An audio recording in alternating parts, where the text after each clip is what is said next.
It's 2:48 a.m. in the morning, so I'm got some itching, I guess, from the bed bugs. But if I would have got to have another shower, then the bed bugs could be washed away, or you know. But it's supposedly 55 degrees or something, and it's windy, but I'm still feeling cold, like as if it's in the 30s. So, I did a couple of videos, one for YouTube and another one for both YouTube and TikTok, to let people know that they have affordable housing available, that they have some availability. So I was trying to, I kind of, in a TikTok video, I did a 3-minute thing, thinking that I can say everything in 3 minutes, but I somewhat ran out of time. So I've been using the Wi-Fi over here, and oh man, it's so cold. And so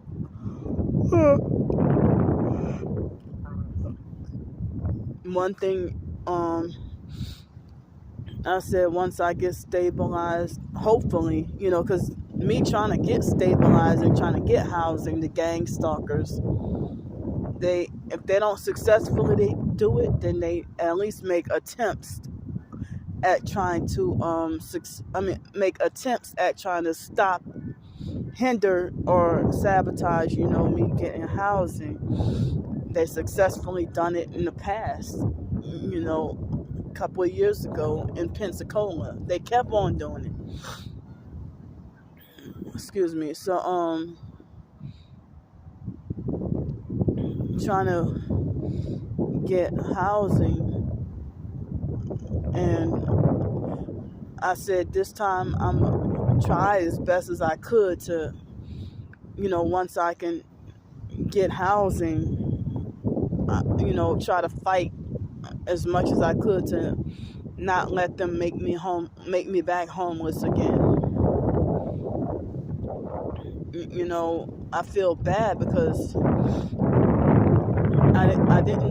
I knew some things about the gang stalking and the vibrating and the weapons and stuff, but I didn't know the full picture, and I didn't realize what their goals were.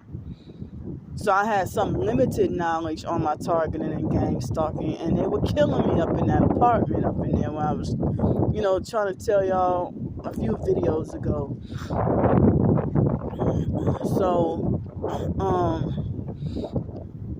if I would have known then what I know now, that part of the gang stalking goals is to make you homeless, to make you totally destitute, to make you, to drive you to insanity, or to try to make you commit suicide, or to set you up to get locked up in jail or prison. If I would have known their goals, and plus also had some support from the so-called TI community, then I don't know if I probably would have still been in my hometown, New Orleans, with Section 8, or if they would have successfully ran me off anyway, But one thing I never did was get evicted. But my first place in New Orleans Towers, they kept on making threats to evict me, and I was brand new there. That was like in November 2003. I had just got there. So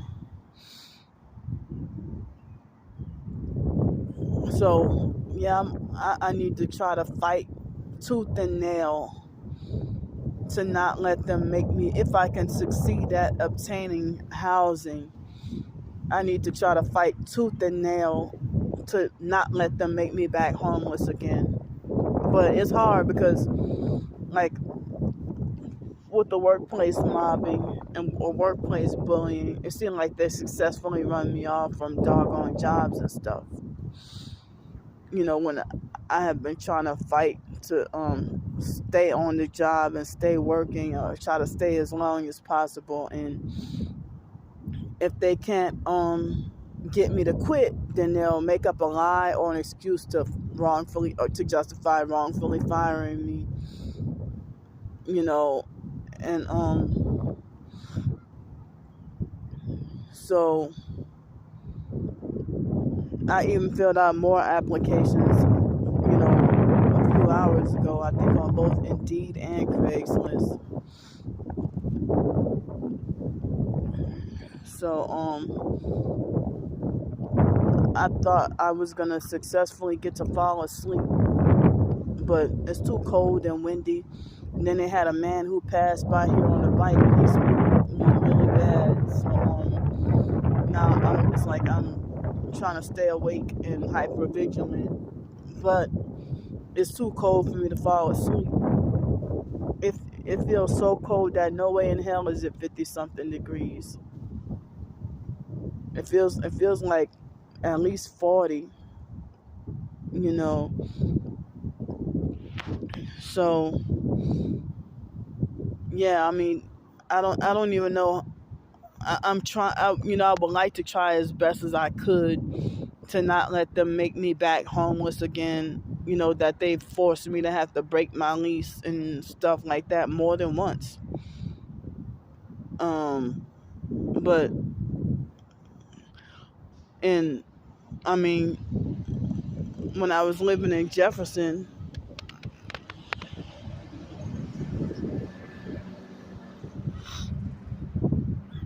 Louisiana, part of my hometown, New Orleans, the landlady would not let me out of the lease. But basically, when I was living in Los Angeles and dealing with the vibrating and the noise campaigns and stuff, living in Los Angeles, basically they docked my credit score nearly 70 points. And I was like, had just reestablished good credit after so many years. And then in Los Angeles, it seemed like, I was forced to break the lease and abandon the place because the direct energy weapon attacks and the vibrating, everything was just so bad. But I didn't realize that it had to do with gang stalking. I thought that I just didn't know what was going on. So I heard about boom car noise and boom house noise, and I thought it was just people blasting loud music. But I didn't realize it was directed energy weapons, low frequency, torture. I didn't realize what the bigger picture was going on. But I mean, in 2015 and 16, 17, every time if I try to look up noise and vibrating, then gang stalking and cults kept coming up, and I couldn't make the connection or click. I couldn't. It wouldn't click in my mind, that this was all connected. So I know it's in the middle of the night. I don't have nothing else to do. I'm cold and bored. And oh, excuse me.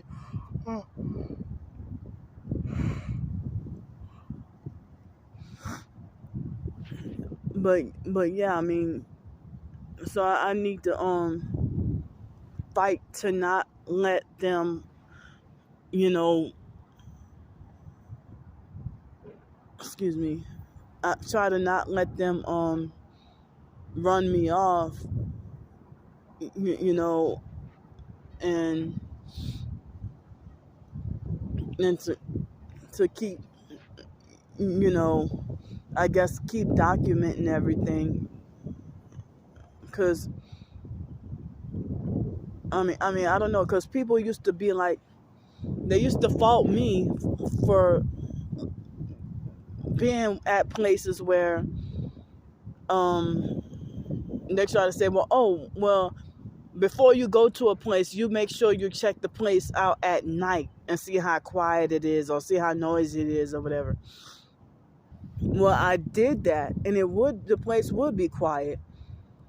But they would blame me and make it like, well, you're the dummy for choosing a noisy place to, like in Section 8, you don't even really get a choice to where you want to live, because I called up so many places in Gretna and Metairie and everywhere, Harvey, everywhere, part of my hometown, New Orleans, and almost nobody answered their phone. But the money-hungry scam landladies, there were 2 sisters, they were quick to hop up on it,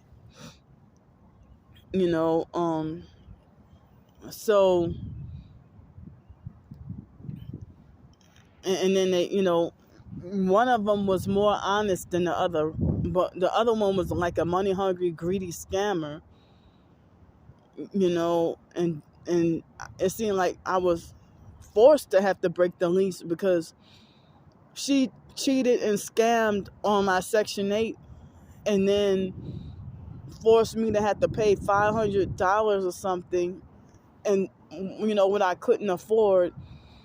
And then when I tried to go to the Section 8 people, they didn't want to do anything about it. And I was frustrated enough that I was done with Section 8 because I had to deal with abuse with them too. Like the white lady named Debbie Thompson was a narcissistic abuser from the Gretna Section 8. And so she tried to insinuate that I deserved to get hurt for, confronting the neighbors about the noise campaigns and stuff. But she was part of it. She was part of it too. And then they threatened to have me locked up in jail or the mental institution because I ended up having an emotional meltdown and crying. I walked out of that office in tears, crying. And so she's like, you're gonna wind up getting hurt, like as if I deserve it. So she tried to find all kinds of ways to make it like I'm the problem, I'm the menace, I'm the crazy one. Nobody else is complaining but me and stuff like that. But nobody else is being targeted. That's how they make it like, well, you're the only one that's complaining because I'm the only one that's targeted. Everybody else is a damn perp.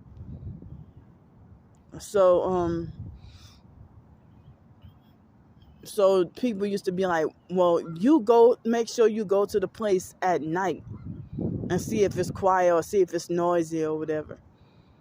But then it would be quiet, and then I go stay there. It's quiet for like 2 weeks or a month. Then next thing you know, neighbors slowly and gradually and subtly start with the noise. Like it was unbearable dealing with the crackhead perp neighbors in Jefferson, Louisiana, and Shrewsbury. And that lady, her real name is Ella Carvin or something, but she wanted to be called Michelle. And she lied about everything, and she was a crackhead. I never had to live next to crackheads before, and they would wait till the day before a first day of work, or wait till the day before a job interview, or if I try to go do some employment testing or something, they would wait till the night before to do a noise campaign. Or if I try to do like a work at home interview or a job interview on a computer, they will wait till then to create the noise, and then make it like, well, me trying to tell them turn it down because I'm, then they'll say, well, that's your problem. But they would strategically wait until I'm starting whatever interview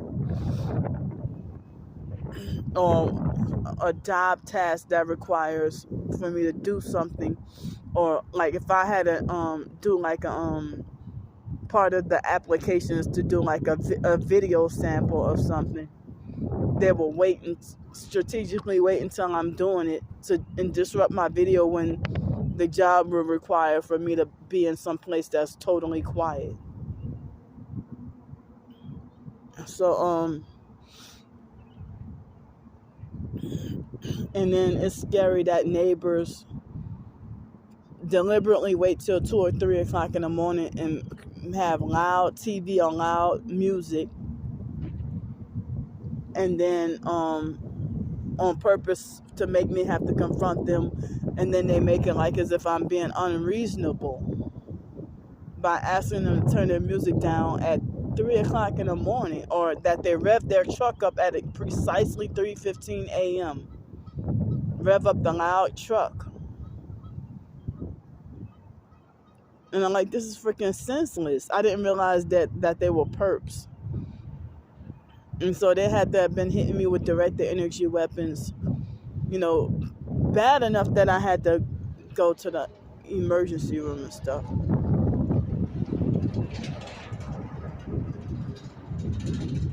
I can't even see what the vehicle. Oh, there we go.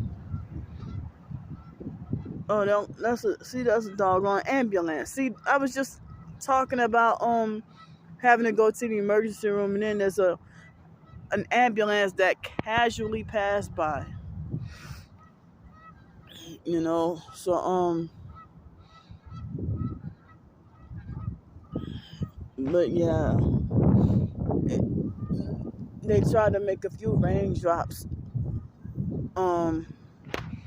about almost an hour ago, and I'm like, oh man, I ain't prepared.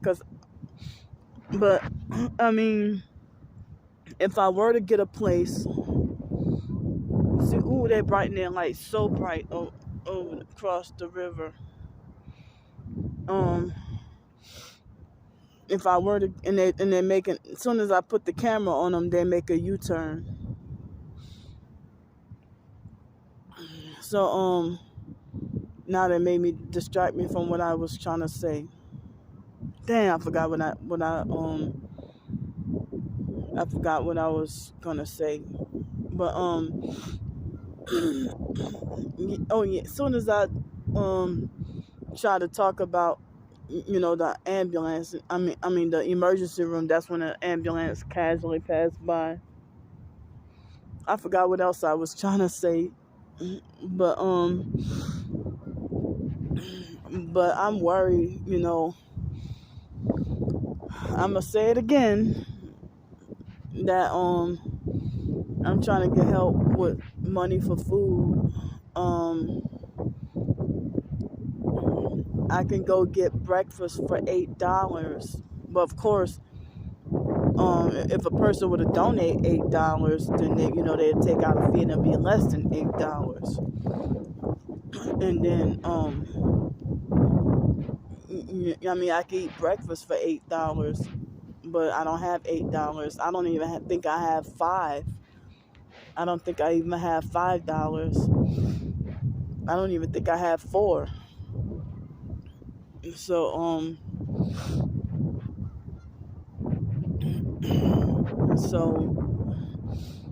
and my bus pass is supposed to run out by 11:15. That's $4 for a day pass, all day pass. And I was trying to see about going to run errands, trying to get my Social Security and Medicare, Medicaid, and other stuff, So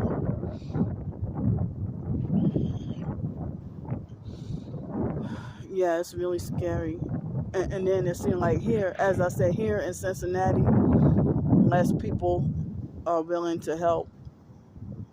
In not just New Orleans, but the South, they're full of shit and lying about Southern hospitality, because it seems like the Southern hospitality, it only caters to the rich, not the poor. Southern hospitality is not to the poor and the natives and your own people. It's only towards rich fake tourists. So I'm gonna go now, and it's kind of like before when I try to upload one of the previous 2 videos, but with the first announcement about the affordable housing available here, they try to disconnect the internet and try to prevent me from uploading the video.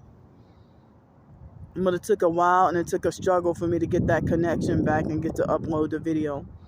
So I mean, I can feel myself dozing off right now. So I need whatever help I can get, and I have the information in the description box of almost all my videos.